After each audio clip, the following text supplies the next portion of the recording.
నా పేరు వడ్డిపల్లి చెంగయ్య, సిఐటియు తిరుపతి జిల్లా ఉపాధ్యక్షుడిని. ఈరోజు సిఐటియు ఆధ్వర్యంలో సిఐటియు అనుబంధ సంఘాల అన్ని ఆధ్వర్యంలో ఈరోజు నాగేశ్వరి ఫంక్షన్ హాల్ వెంకటగిరి నందు భారీ బహిరంగ సభ జరపడం జరిగింది.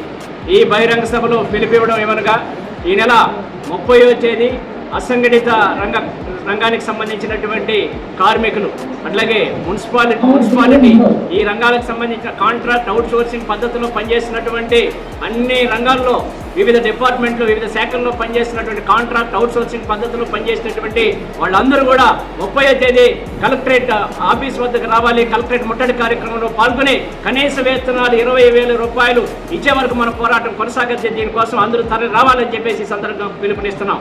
అలాగే 31వ తేదీ స్కీమ్ వర్కర్స్, అంగన్వాడీ కార్మికులు, మధ్యాహ్న భోజన పథకం కార్మికులు, ఆశా వర్కర్స్, వివిధ రంగాల్లో పనిచేసే స్కీమ్ వర్కర్స్ అందరూ కూడా, స్కీములకు సంబంధించినటువంటి వర్కర్స్ అందరూ కూడా ఈ 31వ తేదీ తిరుపతి జిల్లా కలెక్టర్ ఆఫీస్కి తరలి రావాలని చెప్పేసి ఈ కనీస వేతనం 26,000 రూపాయల కోసం జరిగేటటువంటి ఉద్యమంలో వాళ్ళు పంచుకొని ఈ యొక్క కనీస వేతనం 26,000 సాధించుకునేంత వరకు పై కమిటీ ఇచ్చే పిలుపులన్నింటినీ కూడా అమలు చేయాలని చెప్పేసి ఉద్యమంలో భాగం పంచుకోవాలని చెప్పి ఈ సందర్భంగా పిలుపునిస్తా ఉన్నాను.